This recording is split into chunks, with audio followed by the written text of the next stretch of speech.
सुनो हिंदुओं, ये बात मैंने आज कवर्धा के मंच पर भी कही है, वहां मड़मड़ा के यज्ञ में, जिला कवर्धा में। चोटी रखने में संकोच मत करो,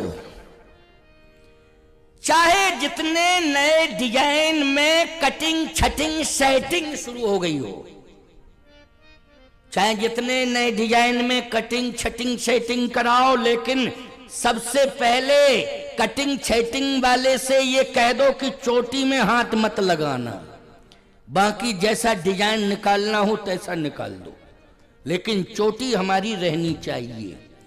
अच्छा बोलो, मंदिर के शिखर पर अगर पताका नहीं लहरा रही है तो बोलो मंदिर का शिखर अधूरा माना जाता है, मंदिर का स्वरूप विकृत माना जाता है कि नहीं? जल्दी बोलो। मंदिर के शिखर के ऊपर पताका का फहराना अनिवार्य है कि नहीं? और यदि पताका नहीं फहरा रही है शिखर के ऊपर तो विश्वास कर लेना मंदिर में मूर्ति नहीं रखी हुई है, अभी मंदिर अधूरा है।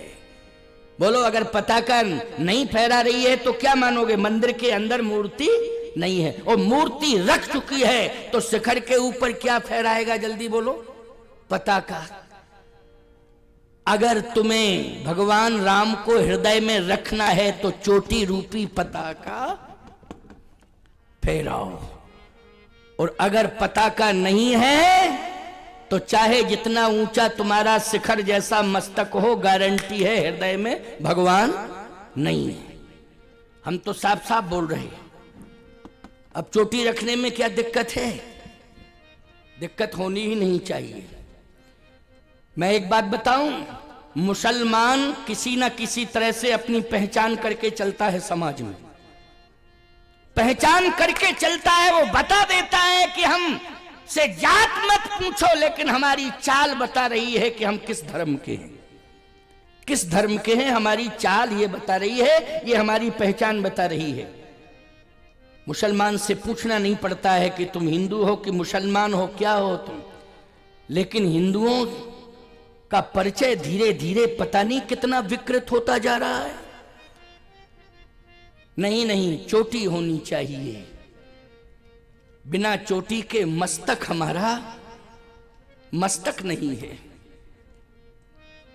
ये मस्तक नहीं है, फिर मस्तक पर चोटी होनी चाहिए, सिर पर चोटी होनी चाहिए, मस्तक पर तिलक होना चाहिए, सिर पर चोटी होना चाहिए, और मस्तक पर क्या होना चाहिए? तिलक होना चाहिए।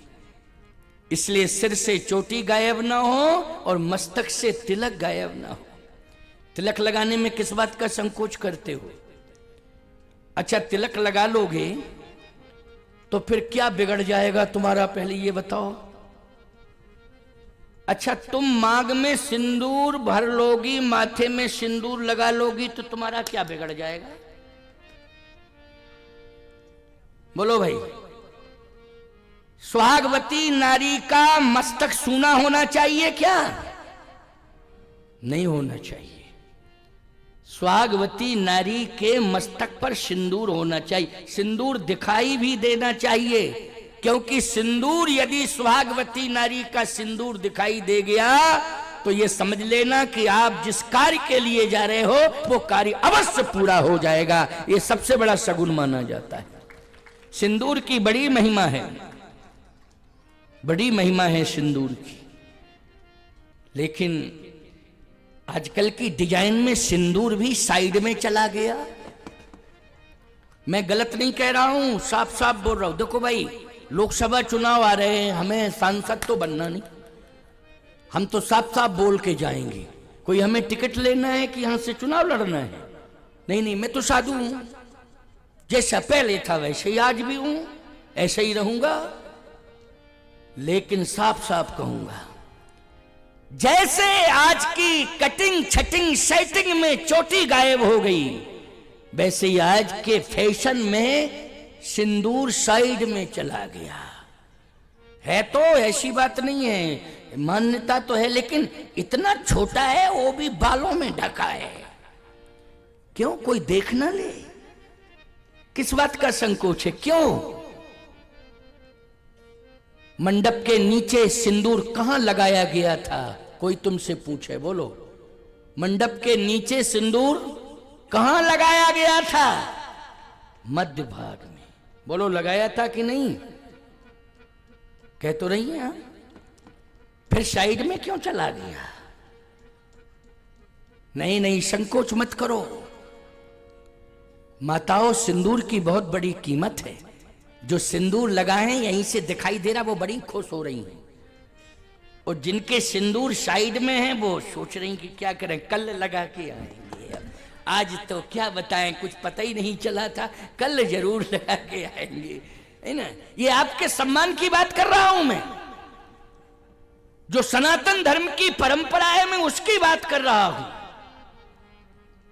और सुनो भैया, आश्चर्य की बात, सिंदूर का रंग एक ही होता है, कभी रंग बदलता नहीं है। साड़ी बदल जाएगी, वस्त्र का रंग बदल जाएगा, लेकिन किसी भी काल में सिंदूर का रंग बदलता नहीं है। बोलो बदलता है क्या? आजकल बड़े बड़े महानगरों में विडंबना देखने को मिली मुझे। मैं अपनी बात कह रहा हूं, मुझे देखने को मिली। क्या? सिंदूर का रंग ही बदला था। अब कहे मुझे आशीर्वाद दो आप, हमने कहा खुश रहो। बोले पति को दे दिया आशीर्वाद, खुश रहो, हमें भी दे दिया खुश रहो, हमें तो वही आशीर्वाद दो। हमने कहा कौन सा आशीर्वाद?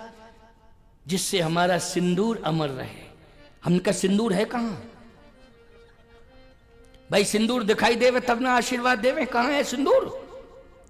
कहे महाराज जी सिंदूर नहीं दिखाई दे रहा है। मैंने कहा ये तो हरा हरा लगा है कुछ। कहे महाराज जी आप भी गजब कर रहे, हरी साड़ी, हरा हरी मांग, हरी साड़ी हरी मांग, नीली साड़ी नीली मांग, लाल साड़ी लाल मांग, सेटिंग ड्रेसिंग सेटिंग मैचिंग।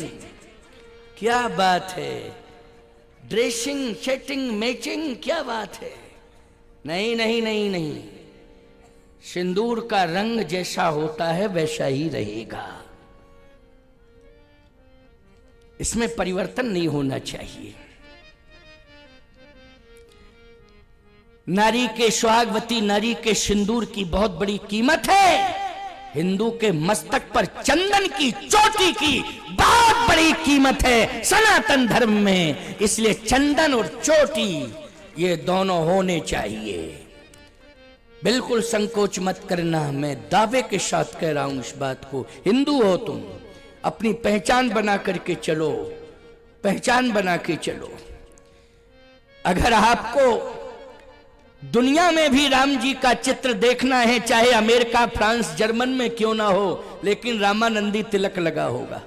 बोलो लगा होगा कि नहीं लगा होगा? अमेरिका में भी हमारे राम जी की फोटो लगी होगी, तो बोलो इनके मस्तक पर कौन सा चंदन लगाया होगा अमेरिकन ने? बोलो यही रामानंदी ही लगा होगा। पहचान है, तभी राम प्रमाणित माने जाएंगे जब मस्तक पर रामानंदी तिलक होगा।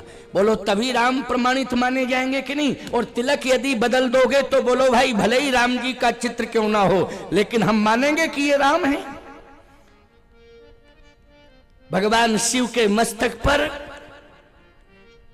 क्या है? त्रिपुंड है। राम जी के मस्तक पर ऊर्ध्वपुंड है, रामानंदी, इसको ऊर्ध्वपुंड कहते हैं। और शंकर जी के मस्तक पर क्या है? त्रिपुंड है। अगर शिव जी के मस्तक पर त्रिपुंड नहीं है तो हम शिव मानने को तैयार नहीं है, और यदि त्रिपुंड है तो बोलो हम शिव मानेंगे कि नहीं? और दुनिया में कहीं भी शिवालय में शिव जी हैं तो त्रिपुंड ही लगता है उनके मस्तक पर कि नहीं? इसलिए माताओं, तुम्हारी पहचान सिंदूर से है। सुहागवती नारी के मस्तक पर सिंदूर होना चाहिए। और सुनो, सुहागवती नारी की चोटी बंधी हुई होना चाहिए, केस कभी खुले नहीं होना चाहिए। केस हमेशा या तो जूड़ा बंधा हो या चोटी बनी हो, बंधे हुए होना चाहिए। सिंदूर मस्तक पर हो, मांग में हो, मस्तक पर हो, और चोटी बंधी होना चाहिए। हिंदुओं, तुम्हारे मस्तक पर चंदन हो और तुम्हारे सिर पर चोटी हो।